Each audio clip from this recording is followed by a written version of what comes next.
बिस्मिल्लाहिर्रहमानिर्रहीम।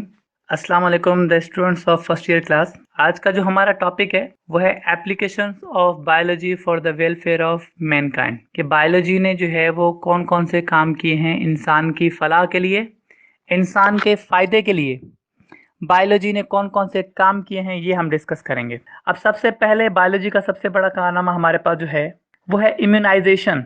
इम्यूनाइजेशन क्या है? The production of immunity in the living organism against diseases और pathogenic agents is called immunisation.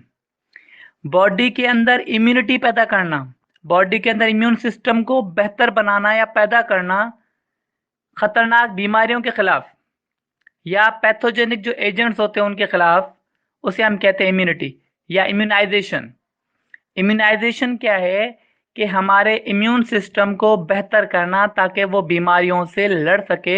इस process को कहते हैं इम्यूनाइजेशन। अब इम्यूनाइजेशन जो है उसके बहुत सारे तरीके हैं। एक इम्यूनाइजेशन का बेस्ट मेथड है हमारे पास वैक्सीन। जी हाँ, वैक्सीन आप लोगों ने सुना होगा।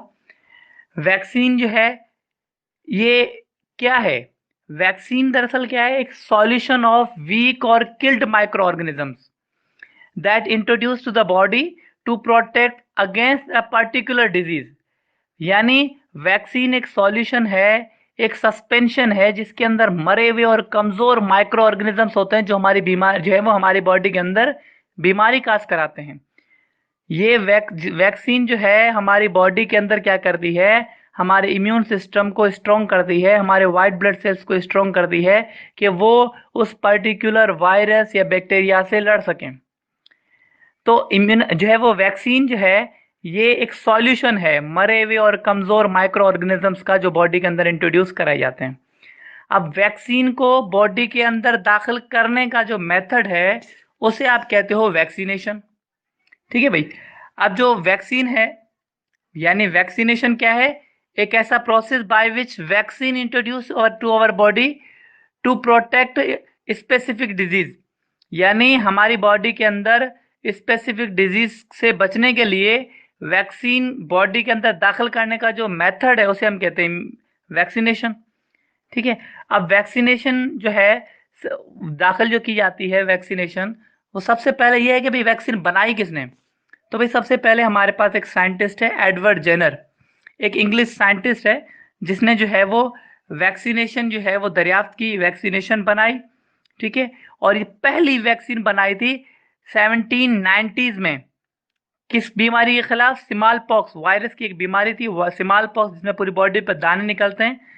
तो उस बीमारी के खिलाफ फर्स्ट वैक्सीनेशन जो बनाई वो एडवर्ड जेनर ने बनाई 1790s में। इसीलिए फादर ऑफ वैक्सीनेशन जो है वो एडवर्ड जेनर को कहा जाता है, या फादर ऑफ इम्यूनोलॉजी भी जो है वो एडवर्ड जेनर को ही कहा जाता है, जो एक इंग्लिश साइंटिस्ट था। ठीक है। उसके बाद उसी वैक्सीनेशन को जो इम्प्रूव किया वो हमारे पास एक और साइंटिस्ट थे, लुइस पास्चर। उसने वैक्सीनेशन को मज़ीद इम्प्रूव किया और उसको मज़ीद डेवलप किया, और उसने जो है वो एक वैक्सीन बनाई। रेबीज़ एक बीमारी है जो वायरस की वजह से जो है वो होती है, वायरस की बीमारी है रेबीज़, जो नर्वस सिस्टम पे अटैक करती है और मैमल्स के ज़रिए से, ख़ास तौर पे डॉग के ज़रिए, कुत्ते, पागल कुत्ते के काटने की वजह से ट्रांसफ़र होती है। उसकी जो वैक्सीनेशन है वो बनाई किसने? लुइस पास्चर ने। अब वैक्सीन जो होती है वो बॉडी के अंदर जो है वो कैसे दाखिल करते हैं भाई? वो ओरली भी हम बॉडी के अंदर दाखिल कर सकते हैं, या नेजली उसको स्प्रे भी कर सकते हैं, यानी माउथ के जरिए से भी हम उसको ले सकते हैं, बॉडी के अंदर दाखिल कर सकते हैं, या नेजली स्प्रे भी कर सकते हैं, नाक के अंदर डालकर उसको जो है वो रेस्पायर भी कर सकते हैं। ठीक है। इसके अलावा जैसे कि पोलियो की वैक्सीन है, हम उसके ड्रॉप्स लेते हैं, बच्चों को पिलाते हैं। लेकिन ज़्यादातर जो वैक्सीन होती है बॉडी के अंदर दाखिल कराने का जो तरीका है वैक्सीनेशन का, वो ये है कि हम नीडल के थ्रू जो है वो बॉडी के अंदर जो है वो उस वैक्सीन को एंटर करते हैं।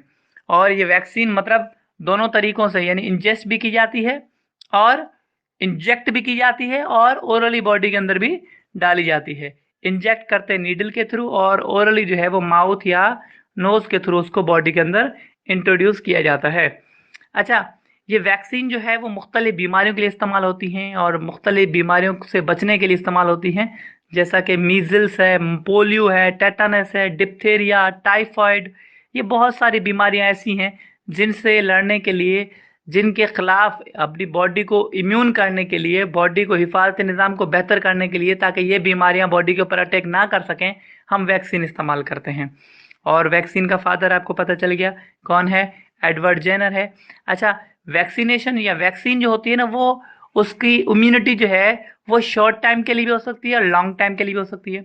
शॉर्ट टाइम के लिए भी मतलब फॉर एग्जांपल अगर हमने वैक्सीन करवा ली या वैक्सीनेशन लगा ली तो उसका जो असर होगा बॉडी के ऊपर वो कुछ देर के लिए होगा, जैसा कि कुछ अरसे के लिए होगा। जैसा कि पोलियो पोलियो की वैक्सीन करवाते हैं तो आए दिन जो है वो हर 3-6 महीने के बाद दोबारा पोलियो की वैक्सीनेशन करवाते हैं, मतलब इसका शॉर्ट टाइम के लिए इसकी इम्यूनिटी होगी।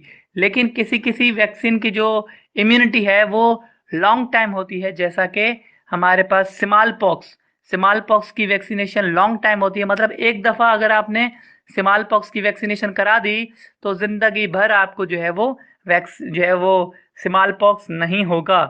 सो ये आज का टॉपिक था कि व्हाट इज इम्यूनाइजेशन, इम्यूनाइजेशन क्या होती है, और इम्यूनाइजेशन का एक मेथड वैक्सीनेशन। और वैक्सीनेशन क्या है, वैक्सीनेशन वैक्सीन को बॉडी के अंदर दाखिल करना।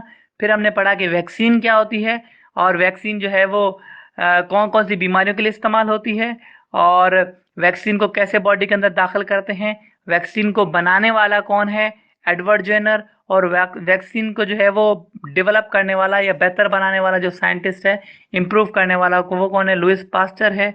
ये सारा टॉपिक था आज का। सो उम्मीद है आपको समझ में आ गया होगा। तो आज के लिए इतना ही। अल्लाह हाफ़िज़।